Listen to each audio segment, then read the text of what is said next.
Hello बच्चों, इस topic को बहुत ध्यान से सुनिएगा क्योंकि ये आगे आपके 8086 के फंक्शनल ब्लॉक डायग्राम, 8086 के रजिस्टर्स और 8086 की एड्रेसिंग मोड और उसकी वर्किंग सब कुछ समझने के लिए बहुत ज़रूरी है। ठीक है, तो सबसे पहले आप ध्यान दें, जो 8086 होता है, राइट, 8086 पहला 16 बिट माइक्रो प्रोसेसर है। क्या है? पहला 16 बिट माइक्रो प्रोसेसर है और ये पाइपलाइन को सपोर्ट करता है। ओके, ये दो यूनिट में काम करता है, बस इंटरफेस यूनिट जिसे हम BIU कहते हैं और EU एग्जीक्यूशन यूनिट, राइट। तो मतलब इसमें क्या होता है, प्रोसेसिंग स्पीड इसलिए फास्ट हो जाती है कि फेचिंग के साथ साथ एग्जीक्यूशन दोनों प्रोसेस एक साथ चल रहा है। एक बार आप एक तरफ इंस्ट्रक्शन को फेच कर रहे हो, एग्जीक्यूट कर रहे हो, तब तक दूसरा इंस्ट्रक्शन फिर से फेचिंग में हो जाता है। तो इससे माइक्रो प्रोसेसर के सिस्टम को वेट नहीं करना पड़ता है फिर से फेचिंग के लिए। अब क्या होता है कि जो आपकी फेचिंग यूनिट है, राइट, और फेचिंग जो भी इंस्ट्रक्शंस करते हैं, ठीक है, वो हम मेमोरी से करते हैं। तो अभी हम 8086 में और डिटेल में जाने से पहले हम बता दें कि 8086 में मेमोरी सेगमेंट बहुत इम्पॉर्टेंट है। एक्चुअली 8086 में 1 MB मेमोरी है क्योंकि 2 द पावर 20 एड्रेस बस है, आपने देखा, तो 2 द पावर 20 एड्रेस बस से 1 MB इसमें होता है। अब इसमें क्या होता है, जो 1 MB होल मेमोरी है उस मेमोरी को हम छोटे छोटे सेगमेंट में डिवाइड कर सकते हैं। ध्यान दें, मैं क्या बोलना चाह रही हूँ कि जो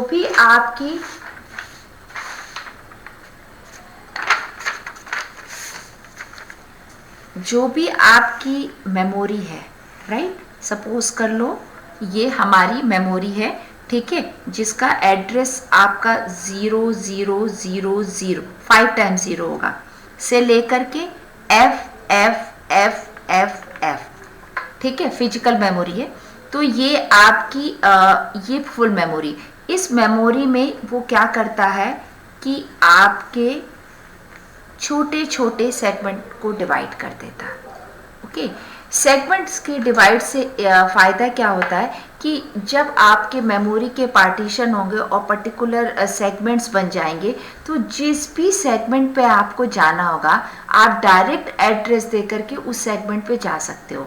नहीं तो क्या होता, अगर होल मेमोरी में सेगमेंट नहीं होता तो जो भी हम डेटा को सर्च करना होता तो इसमें काफ़ी टाइम लगता, बिकॉज क्योंकि पर्टिकुलर लोकेशन कोई है नहीं, कोई सामान हम सपोज किसी कबर्ड में हमने सारी चीज़ें मिक्स कर रखी हैं, ठीक है, एक ही कबर्ड में हमने कोई पार्टीशन नहीं बनाया और एक ही जगह कहीं दुपट्टा है, कहीं सलवार है, कहीं कुछ भी है। तो अब हमें अगर कोई चीज़ किसी चीज़ को सर्च करना है तो हमें बहुत टाइम लगेगा, राइट। अगर हम उसी को पार्टीशन एक कबर्ड में अगर हम एक तरफ जो है आपके दुपट्टे रखें, अगर एक तरह आपकी सलवारें रखें, कुर्ता रखें, तो जिस चीज़ को भी हमें लेना होगा पर्टिकुलर उस सेक्शन में जाकर के हम उस चीज़ को ले सकते हैं। इसी तरह हम मेमोरी को क्या करते हैं, जो होल मेमोरी 1 MB मेमोरी होती है, इसको हम पार्टीशन कर देते हैं। तो पार्टीशनिंग से डेटा एक्सेसिंग फास्ट हो जाता है।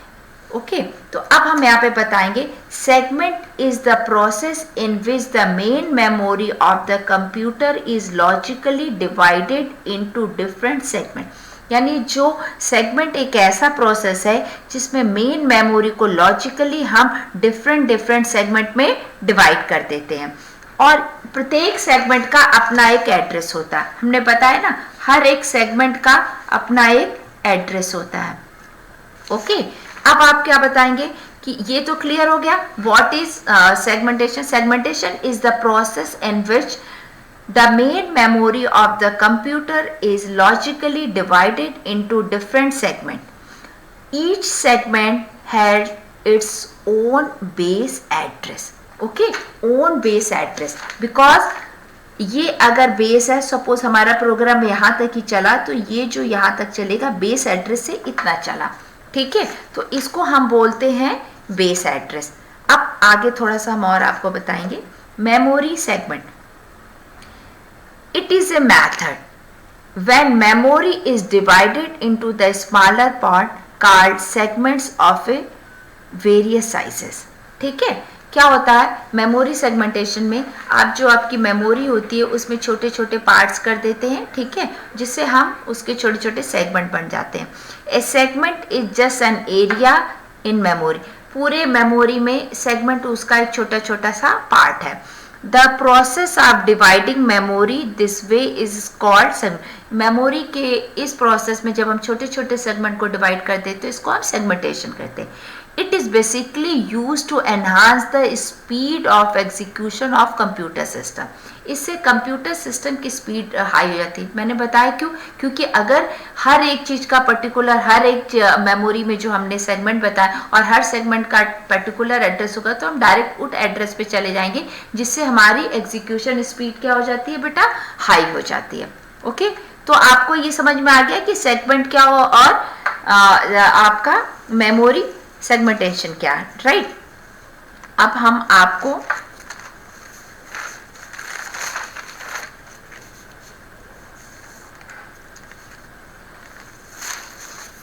ये समझ में आने के बाद फिर हम आपको 8086, क्योंकि थोड़ी चीज़ आपको ये बात समझ में आ गई कि व्हाट इज सेगमेंट। अब हम फिजिकल एड्रेस निकालेंगे, बट फिजिकल एड्रेस निकालने से पहले चलो फिजिकल एड्रेस, बट वेट, पहले आप लोग 8086 लिंक कर रही हूँ कि कहाँ से आपको क्लियर समझ में आ जाए।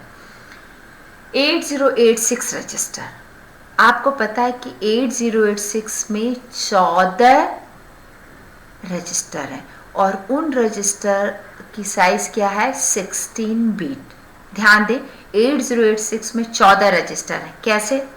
एक्यूमुलेटर, बेस, काउंटर, डेटा, क्या हो गए, 4 हो गए। इनको हम बोलते हैं जनरल पर्पस रजिस्टर, ठीक है। Stack pointer, base pointer, source index, destination, कितने हो गए ये, ठीक है। इनको हम पॉइंटर और इंडेक्स रजिस्टर बोलते हैं। फिर हमने आपको बताया था सेगमेंट रजिस्टर्स, ठीक है। तो सेगमेंट रजिस्टर क्या होते हैं, code segment, data segment, stack segment और एक्स्ट्रा सेगमेंट। ओके, ये भी रजिस्टर है सेगमेंट रजिस्टर। सेगमेंट और सेगमेंट रजिस्टर अलग होता है, वो हम अभी आपको बाद में बताएंगे। चूंकि अभी हम इस समय केवल रजिस्टर्स की बात कर रहे हैं तो केवल हम रजिस्टर्स की बात करते। 4 4 8 4 3 12 हो गए। आईपी, इंस्ट्रक्शन पॉइंटर और फ्लैग्स, ठीक है।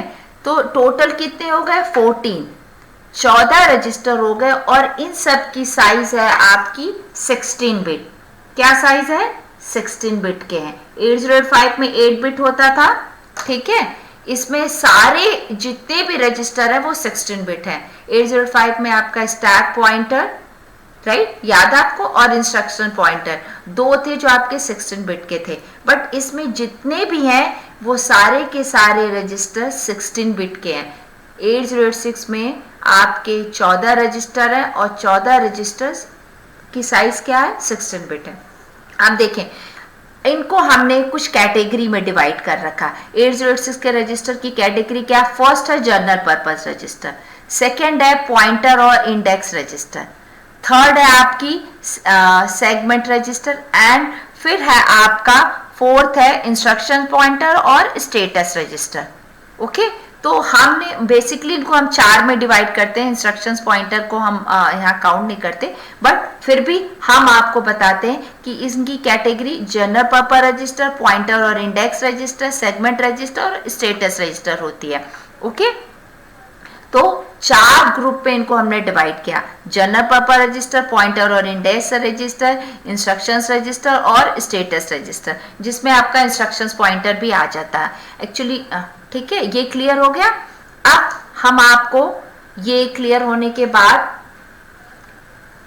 आपको हम बताएंगे एक्यूमुलेट। पहला है 16 बिट, जो अब ये 8 बिट रजिस्टर पे वर्क करता है और 16 बिट पे भी कर सकता है। यानी अगर आपके 8 बिट डेटा है तो उसको भी वर्क करेगा, और अगर 16 बिट है तो वर्क करेगा ही करेगा। तो इसमें जो एक्यूमुलेटर AX होता है, AH AL, जो बेस रजिस्टर होता है, ठीक है, वो BH BL, counter register CX CL और डेटा रजिस्टर DH DL, ये आपके 4 जनरल पर्पज रजिस्टर हैं जो आपके मतलब डेटा को लेकर के एग्जीक्यूट करना, इस पे प्रोसेसिंग करना, ये काम करेगा आपका जनरल पर्पज रजिस्टर। जो आपके एड्रेसेस को शो करेगा कि आपका प्रोग्राम कहाँ पे चला और कहाँ तक पहुंचा, जो पॉइंटर होता है, जो इंडेक्सिंग शो करता है, उसको हम बोलते हैं पॉइंटर और इंडेक्स रजिस्टर। ये है आपका पहला है एसपी, जिसको हम बोलते हैं स्टैक पॉइंटर, यानी जो भी प्रोग्राम में डेटा को हम कहीं भी स्टोर करते हैं तो स्टैक में मेनली आपने सुना होगा कि डेटा को स्टोर करते हैं, तो स्टैक पॉइंटर, बेस पॉइंटर, ये तो आपके पॉइंटिंग हो गए। Source index, destination index, right, ये मतलब आपके 4 हो गए पॉइंटर और इंडेक्स रजिस्टर। नेक्स्ट है आपका सेगमेंट रजिस्टर, जो हमने आपको बताया था कि मेमोरी को हम क्या करते हैं, सेगमेंट्स में डिवाइड कर देते हैं। उन सेगमेंट का जो वो तो पर्टिकुलर सेगमेंट होता है और उसकी जो एड्रेस जहां पर स्टोर होती है वो आपका सेगमेंट रजिस्टर कहलाता है। Core segment, data segment, stack segment, extra segment, right. फिर होता है इंस्ट्रक्शंस पॉइंटर, जो आपके इंस्ट्रक्शंस जब आप माइक्रो प्रोसेसर से कॉल करते हो तो उसको जो पॉइंट करेगा वो होता है आपका इंस्ट्रक्शन पॉइंट। स्टेटस रजिस्टर, जब आप अर्थमेटिक ऑपरेशन करते हो उस ऑपरेशन के दौरान जो स्पेशल स्टेटस शो होते हैं उनको हम किसके द्वारा शो करते हैं, फ्लैग रजिस्टर के द्वारा। तो होपफुली आपको 8086 के इंट्रोडक्शन पता चल गया होगा, 8086 का रजिस्टर का, ठीक है। अब नेक्स्ट में हम इसको और एक्सप्लेन करेंगे।